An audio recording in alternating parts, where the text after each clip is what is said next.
Smart ও electronic ডিভাইসের ব্যবহার বৃদ্ধির সঙ্গে বাড়ছে সেমিকন্ডাক্টরের মতো ন্যানোচিপের চাহিদা। 2030 সাল নাগাদ এর বিশ্ব বাজার $1 ট্রিলিয়ন ছাড়াবে। তাই রপ্তানি আয় বাড়াতে এ ধরনের শিল্প গুরুত্বপূর্ণ বলে মনে করেন ডাক, টেলিযোগাযোগ ও তথ্য প্রযুক্তি প্রতিমন্ত্রী জুনায়েদ আহমেদ পলক। এজন্য সেমিকন্ডাক্টর পলিসি করা যেতে পারে বলে মনে করেন তিনি। বুধবার রাজধানীর মতিঝিলে সেমিকন্ডাক্টর শিল্পে বাংলাদেশের সম্ভাবনা নিয়ে ঢাকা চেম্বার আয়োজিত সেমিনারে তিনি এসব কথা বলেন।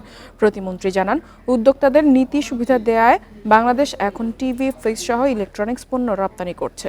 এ সময় জানানো হয়, সেমিকন্ডাক্টরের চিপ ডিজাইনে দেশে 4টি প্রতিষ্ঠান কাজ করছে। এ খাতে কর্মসংস্থান হয়েছে 1000-এর বেশি প্রযুক্তিবিদের।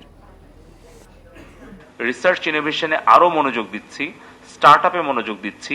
সো একদিকে হচ্ছে হিউম্যান রিসোর্স ডেভেলপ করা। সো এই 1 লাখ যে হাই এন্ডের ওয়ার্কফোর্স আমরা তৈরি করব, তার মধ্যে আমার কাছে মনে হয়েছে একটা টার্গেট নিয়ে, যে আগামী 5 থেকে 10 বছরের একটা টার্গেট নিয়ে 50,000 একটা pool of talent on microchip designing, এটা যদি আমরা করতে পারি তাহলে কিন্তু পুরো বিশ্ব তখন বাংলাদেশমুখী হবে।